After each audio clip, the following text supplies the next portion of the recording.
Hello and welcome to this Photoshop tutorial. In this tutorial we're going to be producing the levitation effect. Now here we have our students here clearly enjoying the levitation effect. We're gonna actually replicate this effect now. So I'm just going to close that down.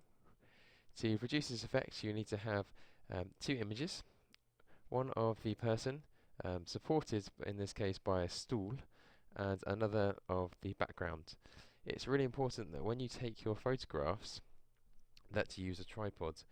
Reason being is because you need your background to be in exactly the same place.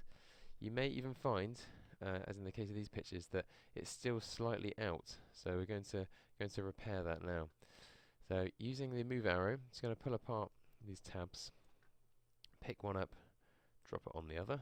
Doesn't matter too much which way around you do it. But you'll see how we have two layers. So I'm just going to use the move arrow just to align those layers. It's useful to have snap switched on, which is in view and snap. And then just drop the opacity on that top layer just to double check to see whether they are lined up. Now it helps to zoom in on an area which has some lines. So let's look at the tree trunk there. And again, use the move arrow in combination with the keyboard arrows just to see if you can line it up. Okay, so just keep moving until it looks about right.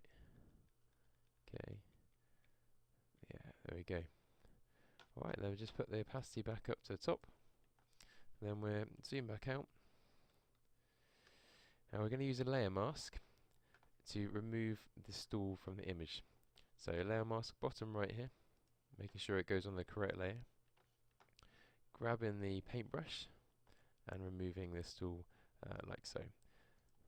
Probably useful to zoom in a little bit. There we go. Let's get that paintbrush. And black reveals and white conceals. So it brings it back.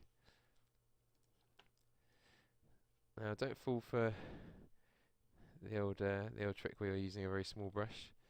Go for using a big brush to get rid of large areas, and then go down to a small brush when you need to cover some small areas. Now don't worry about getting it perfect necessarily straight away, because you can always flick back round to white and bring back the areas that maybe you didn't do quite as well. Maybe zoom in a little bit more just to take a closer look.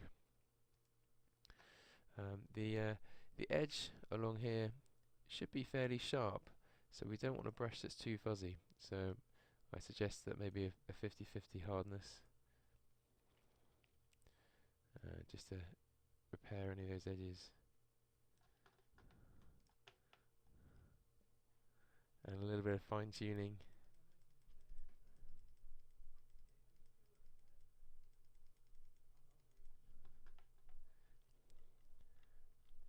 And there we have it. Hey presto, the levitation effect. Thank you very much for watching.